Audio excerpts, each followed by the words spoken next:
kullu nafsin dha'iqatul maut. Semua yang bernyawa itu pasti menjumpai kematian. Idza jaa ajaluhum la yastakhiruna sa'atan wa la yastaqdimun. Kalau datang itu ajal, nggak maju, nggak mundur. Sahabat sekalian yang menyaksikan acara ini, tidak tahu kapan. Bisa 2 jam lagi, 3 jam lagi. Bisa sehari 2 hari lagi.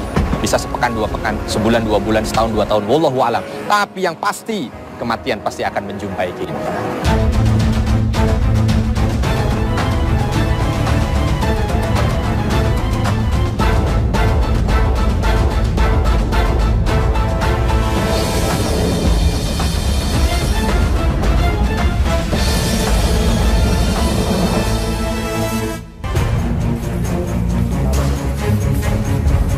Sahabat yang dicintai Allah, kematian bukanlah sesuatu yang harus kita takuti. Namun kurangnya bekal amal soleh kita selama hidup di dunia sepatutnya membuat kita sangat khawatir. Karena amal solehlah yang menjadi teman abadi ketika kita sudah berada di dalam alam kubur. Begitu banyak ayat dan surah dalam Al-Quran yang membahas tentang kematian. Semua itu tidak lebih adalah petunjuk dari Allah Subhanahu wa Ta'ala untuk mengingatkan persiapan kita sebagai hambanya saat kembali menghadap kepadanya. Tiap-tiap yang berjiwa pasti akan merasakan mati. Dan sesungguhnya pada hari kiamat sajalah disempurnakan pahalamu. Barang siapa dijauhkan dari neraka dan dimasukkan surga, maka sesungguhnya ia telah beruntung. Kehidupan dunia itu tidak lain hanyalah kesenangan yang memperdayakan. Al-Quran, Surah Ali Imran ayat 185.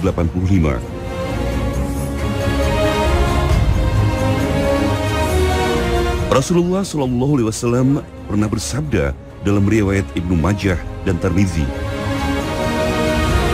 perbanyaklah mengingat pemutus kenikmatan, yaitu kematian.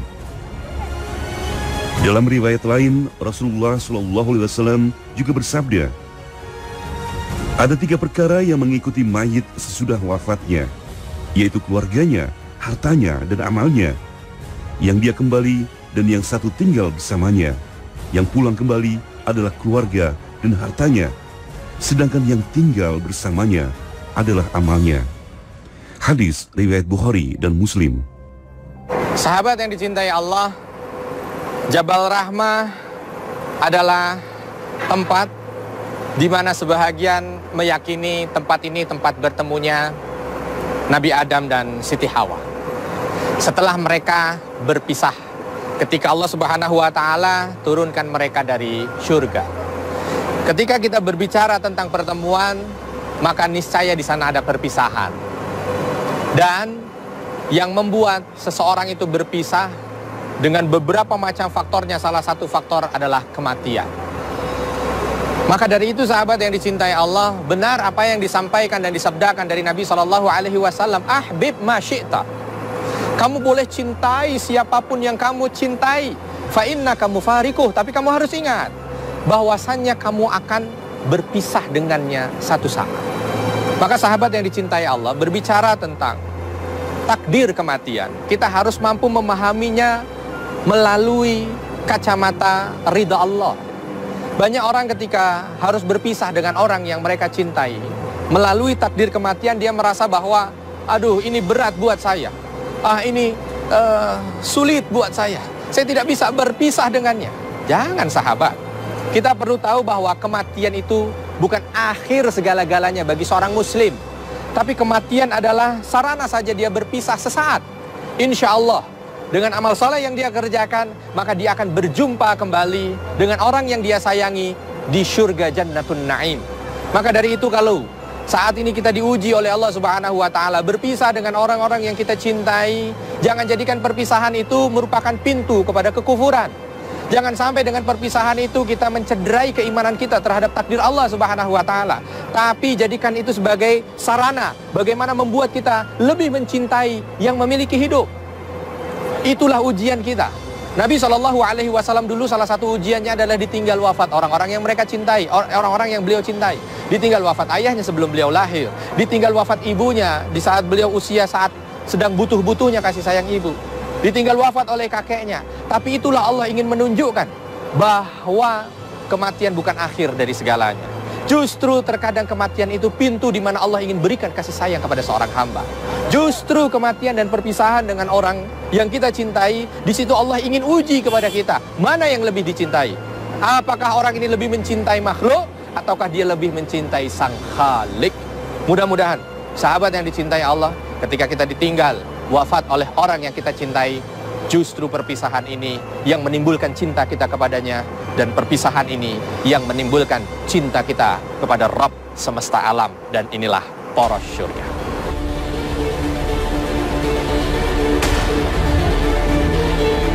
Pada hakikatnya saat seorang hamba mengingat ajal, maka dia akan senantiasa ingin selalu dekat dengan Allah Subhanahu wa Ta'ala.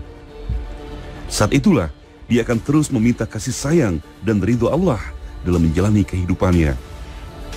Jika kita ibaratkan kematian adalah sebuah tanaman padi dan kehidupan dunia adalah rumput, maka jangan mengharap padi akan tumbuh jika kita menanam rumput.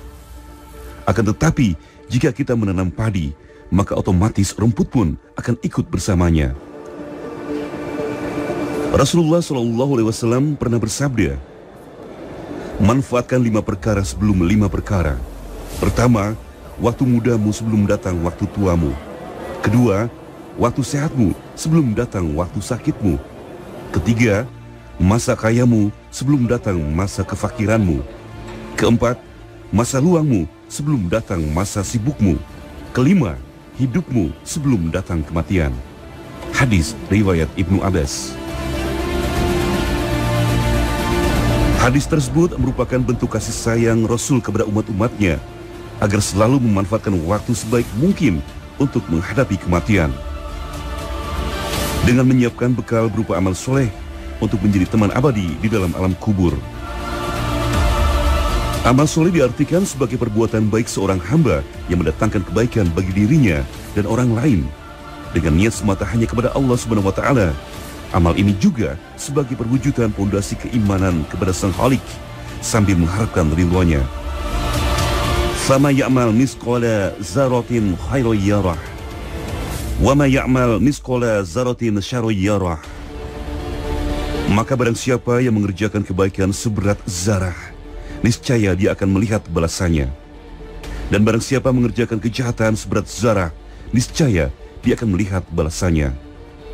Sungguh Allah Maha Mengetahui dan Maha Adil. Al-Quran Surah Al-Zalzalah ayat 7 hingga 8.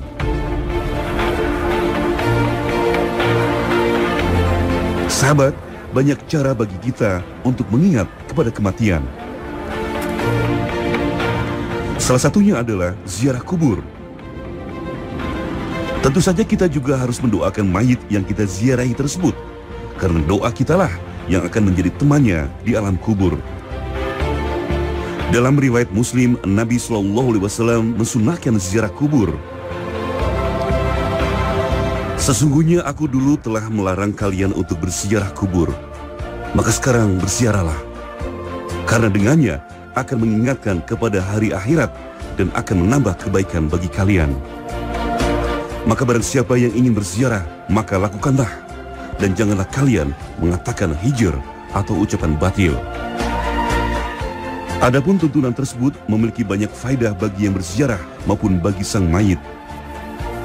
Salah satunya adalah untuk mengingatkan bagi yang masih hidup bahwa kelak mereka akan berada di dalam alam kubur juga.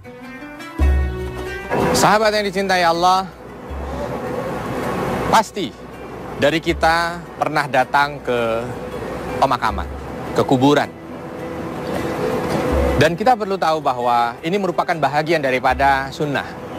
Karena Nabi SAW memerintahkan kita untuk datang ke pemakaman, datang ke kuburan. Tentu dengan adab yang harus kita pegang sebagai seorang muslim sesuai dengan apa yang sudah digariskan oleh Nabi SAW.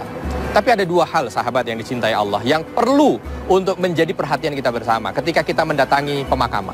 Yang pertama, diminta bagi kita yang mendatangi pemakaman adalah untuk mendoakan mereka yang ada di dalam kubur. Artinya kita harus sadar bahwa doa kita ini sungguh sangat berharga bagi mereka yang sudah ada di dalam kubur. Jadi, alangkah baiknya kalau kita lewat ke pemakaman, ya, ataupun kita datang ke pemakaman orang yang kita cintai, jangan luput untuk mendoakan ini. Ini yang pertama. Dan yang kedua, karena kita tahu bahwa doa kita itu sampai dimanapun kita mendoakan mereka, maka tunjukkan sayang kita kepada mereka yang sudah tiada, ya. Tunjukkan dengan apa? Kalau dulu ketika mereka masih hidup, kita tunjukkan dengan memberikan hadiah, kita kasih roti, kita kasih kue. Tapi sekarang sudah tidak mungkin lagi memberikan itu kepada mereka karena mereka sudah tiada. Apa yang bisa kita berikan kepada mereka? Doa, sahabat. Doa. Doa ini sungguh satu yang sangat berharga bagi mereka yang sudah berada di dalam kubur. Maka kalau bisa, setiap saatlah lisan kita ketika kita ingat dengan orang-orang yang kita cintai, yang sudah tiada ini, kita doakan mereka. Ya Allah, ampunilah dosanya. Ya Allah, jadikan kuburnya taman daripada taman-taman surga. Ya Allah, angkat derajatnya. Kalimat ini ringan, tidak keluar biaya, tidak butuh tenaga, tidak buat kita keringetan, tapi nilainya buat mereka yang ada di dalam kubur luar biasa. Ini yang perlu untuk menjadi budaya bagi kita. Yang kedua, yang diminta ketika kita berziarah kubur adalah mengingat kematian. Jangan sampai kita lewat kubur, justru tidak ada dalam benak kita itu mengingat inilah dia alam berikutnya. Jangan, karena ini salah. Jangan sampai kita lewat ke kuburan, kubur di kanan dan kiri kita cekakaan, kita ketawa ketiwi, kita tidak memikirkan bagaimana bekal yang kita kumpulkan untuk alam berikutnya ini. Ya. Karena kalau sudah lewat kubur saja kita tidak ingat dengan bekal, lalu apalagi yang perlu untuk kita jadikan pengingat? Kafa bil mauti mau'idah. Nabi mengatakan begitu. Cukup kematian itu mampu menjadikan nasihat buat kalian. Kalau lewat kubur saja tidak ingat dengan kematian, hati-hati dengan hati kita. Jangan-jangan hati kita sudah mati. Maka ketika kita lewat kubur, ya Allah, ingat amal kita bagaimana ini. Bagaimana saya harus menjalani kehidupan di bawah tanah yang dingin seperti ini, yang tidak ada bantuan kecuali hanya dari amal soleh. Sehingga keluar dari kubur itu, semangat kita untuk beramal soleh kembali meningkat. Semangat kita untuk menjauhi maksiat kembali meningkat. Semangat kita untuk mendapatkan ridha Allah, itu yang menjadi cita-cita. Kalau begitu, maka insya Allah hati kita masih hidup. Kalau begitu, maka insya Allah iman kita masih ada. Dan kalau begitu, maka insya Allah tanda ridha Allah ada pada kehidupan kita. Dan inilah poros surga. Dalam melakukan ziarah kubur, tentu Rasul Shallallahu Alaihi Wasallam telah memberi tuntunan bagi umatnya. Ada adab-adab yang diperbolehkan dan ada adab-adab yang dilarang saat melakukannya. Barang siapa membuat suatu perkara baru dalam urusan kami ini atau urusan agama yang tidak ada asalnya, maka perkara tersebut tertolak. Hadis riwayat Bukhari dan Muslim. Itulah sebabnya Rasulullah SAW menganjurkan ziarah kubur dilakukan setelah pondasi Islam tertanam kuat dalam masyarakat Arab saat itu.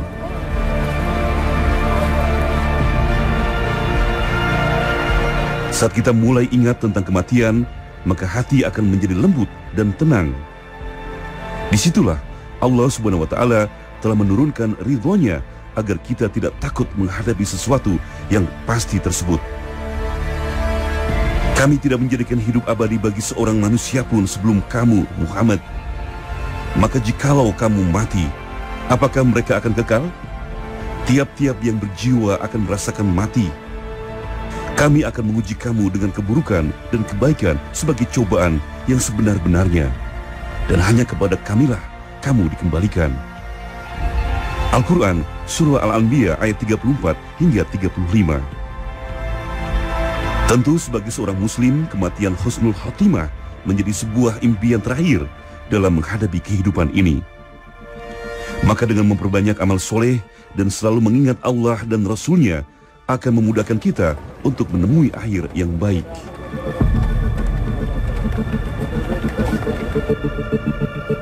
Awal dari sebuah kematian akan ditandai datangnya sakaratul maut, yaitu peristiwa di mana roh akan dicabut dan berpisah dengan raga. Dalam surah Kahf ayat 19, Allah Subhanahu wa Ta'ala berfirman, "Dan datanglah sakaratul maut dengan sebenar-benarnya. Itulah yang dahulu hendak kamu hindari." Bahkan sosok seperti Rasulullah SAW masih menderita kesakitan yang luar biasa saat menghadapi sakaratul maut. Sakaratul maut itu sakitnya sama dengan tusukan 300 pedang. Hadis riwayat Tirmizi.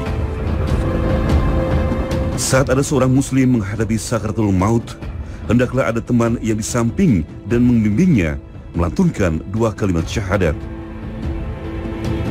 2 kalimat syahadat adalah salah satu cara agar memudahkan seseorang dalam menghadapi saat-saat terakhirnya di dunia.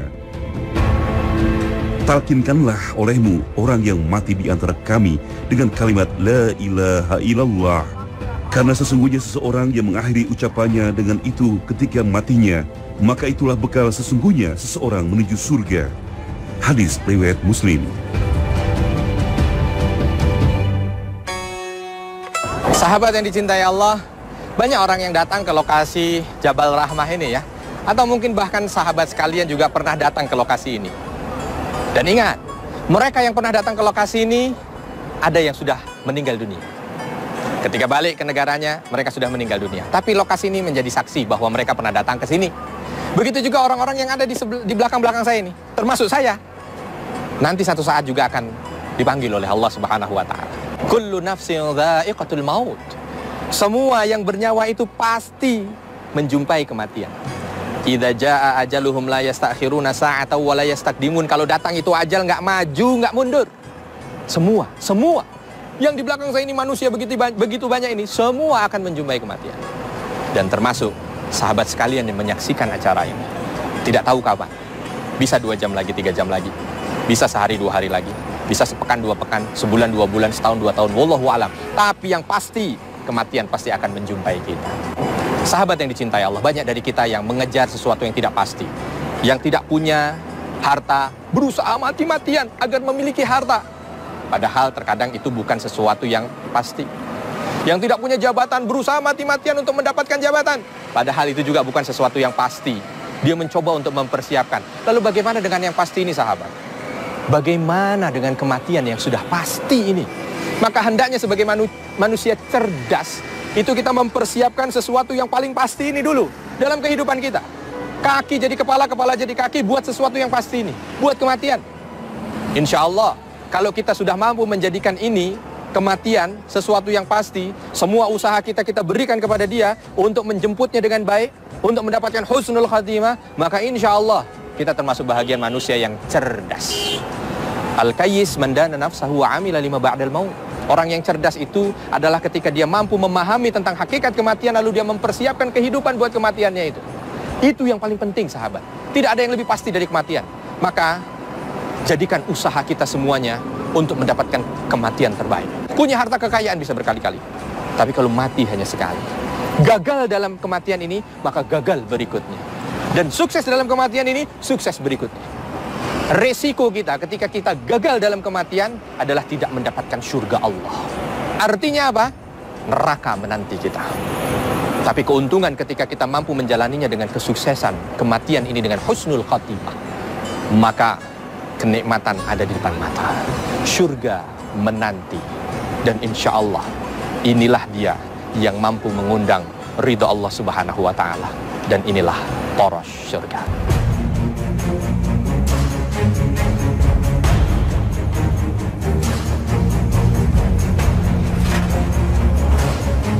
Mempersiapkan bekal dalam menghadapi kematian sesungguhnya tidak perlu menunggu waktu.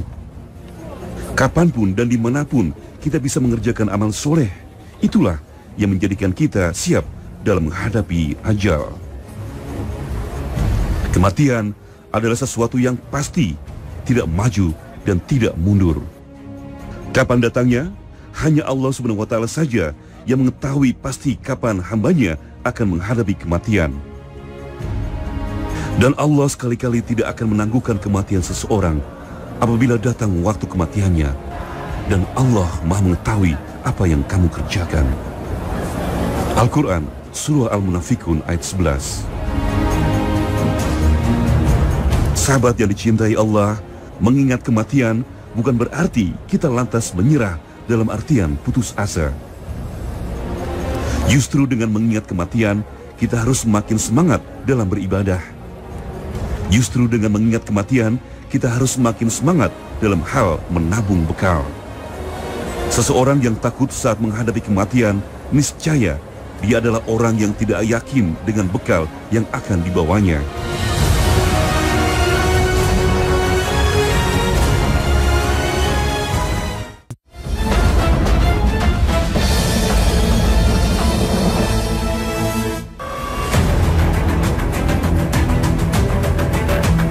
Sahabat yang dicintai Allah, dalam pesan terakhirnya Rasulullah bersabda, "Aku tinggalkan kepada kalian jalan yang benar dan jalan yang terang. Dan telah aku tinggalkan dua penasehat, yang satu pandai bicara dan yang satu lagi diam saja. Yang pandai bicara adalah Al-Quran dan yang diam adalah maut." Apabila ada persoalan yang sulit dan berbelit di antara kalian, hendaklah kalian kembali kepada Al-Quran dan hadisku. Dan sekiranya hati engkau keras, lembutkanlah dia dengan mengambil pelajaran dari mati. Sahabat yang dicintai Allah, saat kita selalu mengingat kematian, maka nilai kekhusyuan ibadah kita akan terus berlipat ganda. Saat kita bekerja dan beribadah, maka ingatlah bahwa kamu akan hidup selamanya. Agar kita semakin rajin dan giat untuk mendapat ridho Allah Subhanahu wa Ta'ala. Wabillahi taufik wal hidayah. Wassalamualaikum warahmatullahi wabarakatuh.